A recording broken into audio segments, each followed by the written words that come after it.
hate my kids. And it's awful, but it's true.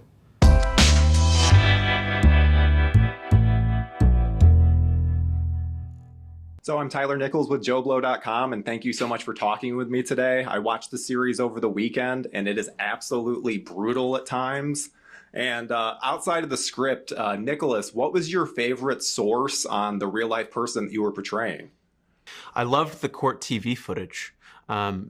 This was what when we were doing the court scenes, those were the scenes that I knew that I had like concrete evidence for their behavior, right? So it was, there wasn't a ton of interpretations to make. The behavior was the behavior was the behavior. Beyond that, I also really enjoyed reading a book that actually makes an appearance in the show called When a Child Kills, which is separated into several chapters. I believe the last of which is an entire chapter dedicated to when children kill both of their parents. And this was written by the leading parasite attorney at the time. Basically, this book is a series of case studies.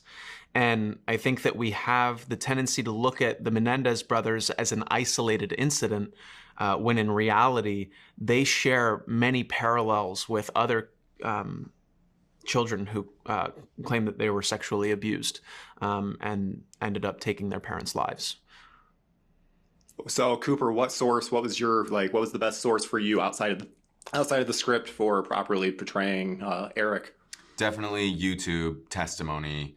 I watched that thing like crazy. All those views that are on there are probably mine, because it was always on, whether it was in my car or when I was going to sleep or just being in my house. I was just constantly watching, and the majority of it was, of course, watching Erik's testimony and hearing Leslie Abramson ask the questions and hearing Erik share his stories and speak truthfully. But also watching Lyle, also watching all the family members testify, and watching the behavioral specialist, the psychologist speak was really informative. I got a lot of information from that as well. Are those dad's shoes? Are you wearing his shoes? Yeah. Well, and I'm sure that absolutely everyone has been asking you about this, but there's an incredible episode where it's a single take focused on you, Cooper. What was the prep work like for such a prolonged, intense scene? Yeah, I had the script for a really long time. I got the first 5 scripts when I got the part in June. So I had it for a long time, and I basically just read it every day. I took the script with me everywhere I went. And I didn't really want to focus too much on quote unquote memorizing my lines. I just wanted to read it over and over and over again and allow the stories to sort of just get infused in me. And I let my imagination kind of just go wild and just imagine through my eyes, through my perspective of what those memories would look like. And I just ended up adopting them as my own, so that when it came time to shoot it and I got to recount those stories, they were so real for me and so rooted in a place of truth and vulnerability. And yeah, I think that was the main thing. Wow, what are we gonna tell people? Hey, It's just us now, E. we're on our own. So how many times did it take to get that final take? Well, we shot it over 2 days. There were 4 takes on the first day and 4 takes on the second day, and they ended up choosing the very last take. So I guess it took all of those takes to get there.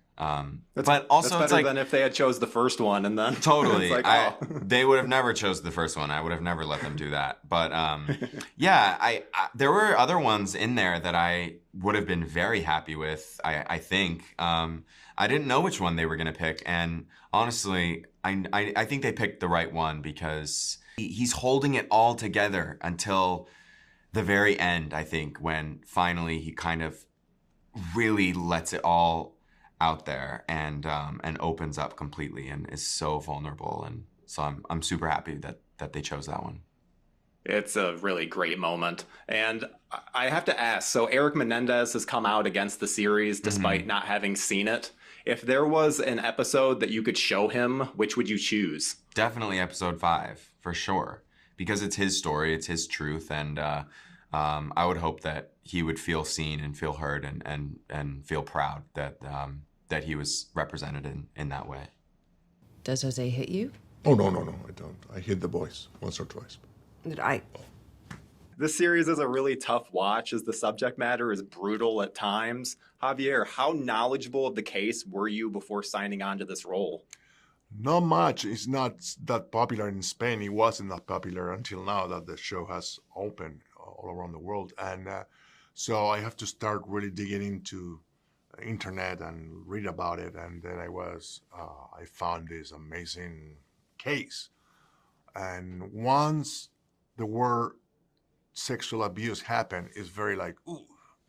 So I sat down with Ryan and talked about the whole thing, and he showed me his approach and the thorough research they did and the way they wanted to portray the whole story about different points of view, because there's no one truth. There are many different truths and opinions and aspects into it. And I found that very, very intriguing and exciting and inspiring to be part of. What about you, Chloe? How were you knowledgeable of the case before? I wasn't that knowledgeable. I remember like all the National Enquirer covers, and it was like a very tabloid, you know. It was highly covered, obviously, and I remember these photos of the boys in the pastel sweaters.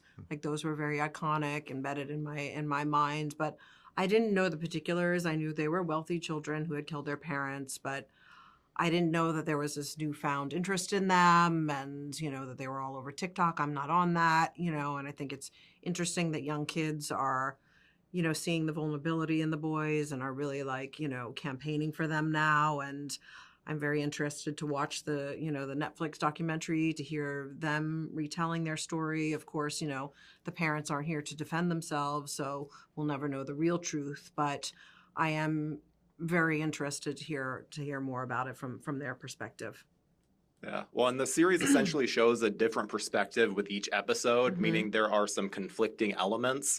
Javier, was it difficult to know what your truth was in any single moment, given all of those different theories presented?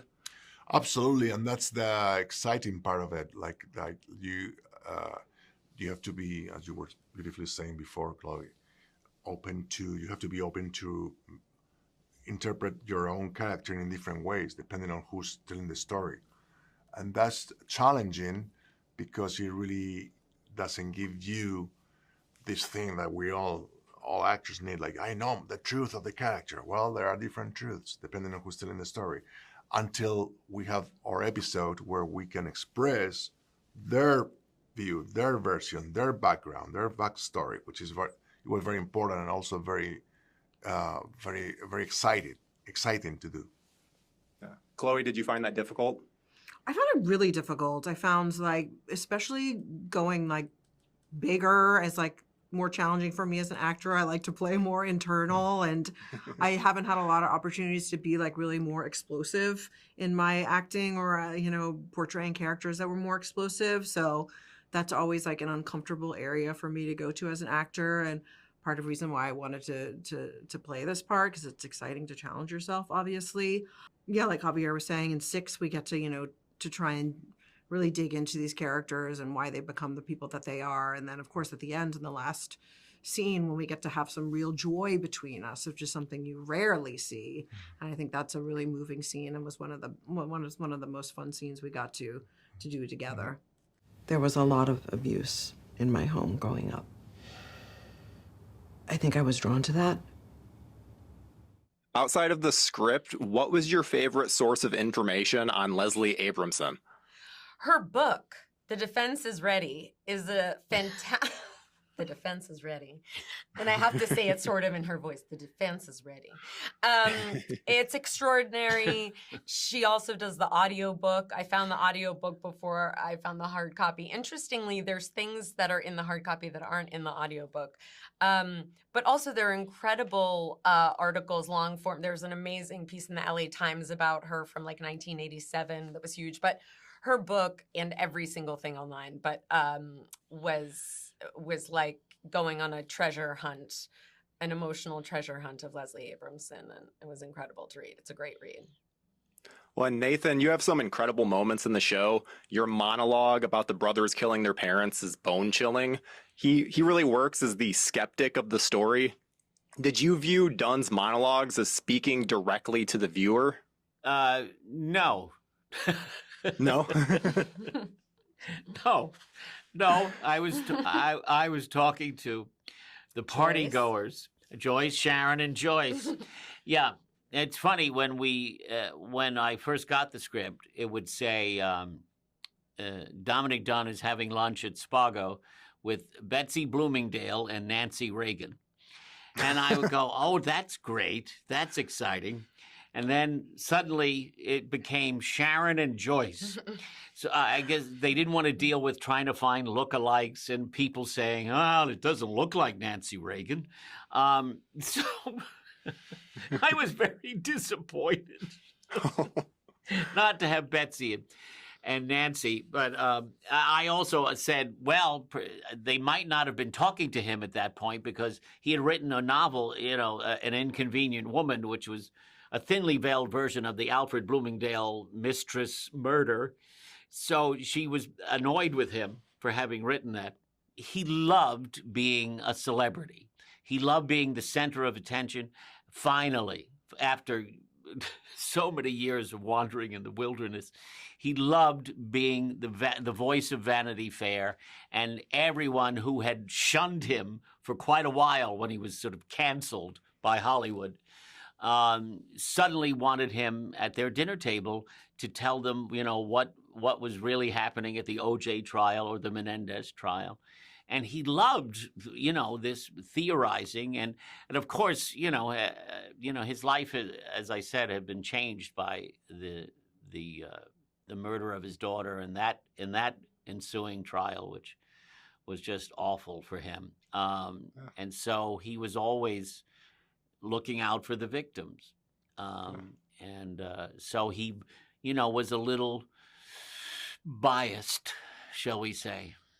Moving on to something different. Ari, there's an incredible episode done all in one take where you're interacting with Cooper's Erik. It's 35 minutes and it's so much dialogue. How do you prepare for a scene like that? As I imagine it's a lot different than just a normal episode. You're sort of looking at it in the same way, although it's amazing rather than just sort of looking at a scene, you're just looking at one very long scene. I avoided it for a long time because I didn't quite know how to approach it. And I felt like, obviously, it goes so deep. And I knew Cooper had memorized it before we'd even started shooting, I think. And I kind of waited until like a few weeks before of like, okay, I got to do this because I think I needed to really know who Leslie was before I looked at it, because there's so much. I mean, it's so beautifully written in all the big ways and also the little ways. Every interjection is every what? No, you go on. These things, and about. I feel like you have to really know who somebody is to know how they listen and how they take in information or drive that, or she's always so many steps ahead. And I felt like I was starting to really know who she was, and then, memorized it. And Cooper and I had developed such a special, very deep, close relationship throughout shooting. And so by the time we approached that scene, it felt like we were so in tune with each other, and I just wanted to be able to hold that space for Erik and for Cooper, and was like, just God, don't let me be the one who screws this up with everything that he has to share. I'm sure Dominic has been entertaining you ladies. Apart from being a failed movie producer, he's quite the raconteur. Just don't believe everything he says. He's prone to exaggeration.